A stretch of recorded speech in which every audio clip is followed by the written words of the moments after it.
Hello everyone, आप देख रहे हैं चैनल अमीन इन्फो। दिल्ली यूनिवर्सिटी के पीजी एडमिशन 2026-27 के रिगार्डिंग प्रेस रिलीज आ चुका है। फॉर्म भी रिलीज हो गए हैं। 1 ईयर पीजी 2 ईयर पीजी दोनों की ही हम इस वीडियो के अंदर बात करेंगे। तो ये प्रेस रिलीज आप ऑफिशियल वेबसाइट से डाउनलोड कर सकते हो, जिसमें बताया जा रहा है कि university of Delhi registration announce कर रही है पीजी एडमिशन के लिए। और एकेडमिक सेशन 2026 से जो पीजी हैं वो दो तरह के ऑफर करे जाएंगे, एक 1 ईयर मास्टर प्रोग्राम और दूसरा 2 ईयर मास्टर प्रोग्राम। सबसे पहले बात करते हैं 2 ईयर पोस्ट ग्रेजुएट प्रोग्राम्स की। जो भी ऐसा बच्चा है जो 2 साल वाला पीजी करना चाहता है डीयू से, उसे सीयूटी पीजी देना मैंडेटरी है, और जो कि हो चुका है ऑलरेडी। और उसी के स्कोर के बेसिस पर ही केवल और केवल 2 साल वाले पीजी में जो एडमिशन है डीयू के अंदर हो पाएगा। अपना कैंडिडेट जो है सारी एलिजिबिलिटी वगैरह चेक कर लें कोर्स के रिगार्डिंग, जो भी बच्चा 2 साल वाला पीजी करना चाहता है। अलोकेशन जो होगा, जैसे कि मैंने बताया, केवल और केवल सीयूटी पीजी के बेसिस पर होगा। और जो कॉमन सीट अलोकेशन सिस्टम होता है वही जो अकेला जिम्मेदार है इसमें एडमिशन के लिए। उसके जो सीयूटी की स्कोर है वो आपको पोर्टल में डालने पड़ेंगे, उसी के बेसिस पर आपका एडमिशन होगा। रजिस्ट्रेशन पोर्टल का लिंक यहाँ पर गिवन है, यहाँ पर जाके आप कर सकते हो। शेड्यूल की बात करें, 16 मई से इसके रजिस्ट्रेशन स्टार्ट हुए हैं, जिसकी लास्ट डेट फिलहाल 7 जून है। रजिस्ट्रेशन फीस की बात करें, SC/ST के लिए 100 रुपये फीस है, और अनरिजर्व EWS और OBC के लिए 250 रुपये फॉर्म की फीस है। अगर आप CS/AS पोर्टल में एक से ज़्यादा प्रोग्राम्स के लिए अप्लाई करोगे तो अकॉर्डिंगली फीस भी उसी हिसाब से जाएगी। ठीक है। इस साल यूनिवर्सिटी ने एक नया फीचर लॉन्च करा है, जिसमें जो आपके डिटेल्स वगैरह हैं वो ऑटो इंटीग्रेट हो जाएंगे। जैसे आपका नाम, date of birth, category, gender, mother, father name वगैरह, जो CUT स्कोर वगैरह है वो सब चीज़। ठीक है। यूनिवर्सिटी जो है इस बात को लेकर पूरे एफर्ट लगाए हैं कि जो डिटेल्स इंटीग्रेशन है स्टूडेंट की इन्फॉर्मेशन की, जो उन्होंने NTA में दी थी, वो बहुत केयरफुली रहे।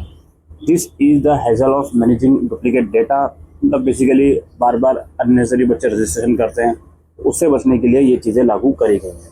ठीक है। मैं प्रोसेस लेकर आऊँगा CS/AS का, किस तरीके से आपको फॉर्म भरना है, तो वेट कर लीजिएगा। अप्लाई करने से पहले कैंडिडेट अपना बुलेटिन ऑफ इन्फॉर्मेशन जो आया हुआ है DU PG का, वो ज़रूर से रीड करें। ये हो गई 2 ईयर वाले पीजी की बात। अब बारी आती है 1 ईयर पोस्ट ग्रेजुएट प्रोग्राम की।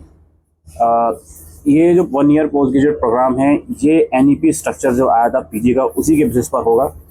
इसमें अगर आपको एडमिशन चाहिए तो सेपरेट पोर्टल आएगा। साफ साफ समझ लीजिए, जो भी बच्चे 1 ईयर पीजी के लिए एलिजिबल है, और जस्ट बताने वाला हूँ कौन एलिजिबल है, उन्हें CS/AS में रजिस्ट्रेशन नहीं करना। ठीक है। उनके लिए सेपरेट पोर्टल आएगा, और उनका जो एडमिशन है केवल मेरिट बेस पे होना है, उनको CUT PG भी नहीं देना था। ठीक है। जो दिल्ली यूनिवर्सिटी के स्टूडेंट हैं जो 4 year bachelor honours degree pursue कर रहे हैं रिसर्च के साथ या एंटरप्रेन्योरशिप के साथ, या वो बच्चे जो 4 ईयर बैचलर डिग्री कर रहे हैं मेजर सब्जेक्ट के साथ, वो बच्चे 1 ईयर पीजी के लिए एलिजिबल है। ओनली DU के स्टूडेंट की यहाँ पे बात हो रही है। अगर आपने DU के बाहर से कहीं ग्रेजुएशन करी है, 3 साल की करी हो, 4 साल की करी हो, आपका पीजी 2 साल का ही होगा। इवन अगर आपने DU से ही ग्रेजुएशन करी है लेकिन मेजर नहीं करा आपने, या ऑनर्स नहीं करा, रिसर्च नहीं करा, तो भी आप इसमें एलिजिबल नहीं हो। तो जो 1 ईयर पीजी है उसके शेड्यूल के रिगार्डिंग अभी आपको और थोड़ा सा इंतज़ार करना पड़ेगा। ये इसमें साफ साफ लिखा गया है। अगेन उसका पोर्टल अलग से आएगा, ये इसमें साफ साफ लिखा गया है, तो उसके रिगार्डिंग अभी आपको इंतज़ार करना पड़ेगा। बाकी 2 ईयर पीजी जो CUT जिसने दिया है, 2 साल वाला पीजी करना चाहता है, वो इसमें इन्रोल करवा सकता है। काफ़ी ऐसे स्टूडेंट होंगे, बहुत ध्यान से समझिएगा मेरी बात, काफ़ी ऐसे स्टूडेंट होंगे जो DU के ही हैं, 4 ईयर कर रहे हैं, विद मेजर कर रहे हैं या विद ऑनर्स रिसर्च कर रहे हैं, उन्होंने भी CUT दिया होगा। अगर वो CUT के थ्रू जा रहे हैं पीजी एडमिशन में, तो उनका पीजी 2 साल का ही होगा, इस बात को समझ लें। अगर वो 1 ईयर वाला पीजी करना चाहते हैं तो वेट करना पड़ेगा उनको, भी सेपरेट पोर्टल उनका आएगा उसके रिगार्डिंग। और उसमें जैसे कि मैंने कहा, इसमें कोई भी लिंक नहीं है कि CUT PG इसमें लगेगा, जो भी बच्चे 1 ईयर वाला पीजी करना चाहते हैं। ठीक है। यही एक प्रेस रिलीज आया था DU PG एडमिशन का। बाकी जब इसके रजिस्ट्रेशन प्रोसेस है उसके ऊपर हम सेपरेट वीडियो बनाने की कोशिश करेंगे। फिलहाल के लिए वीडियो में इतना ही। Thank you.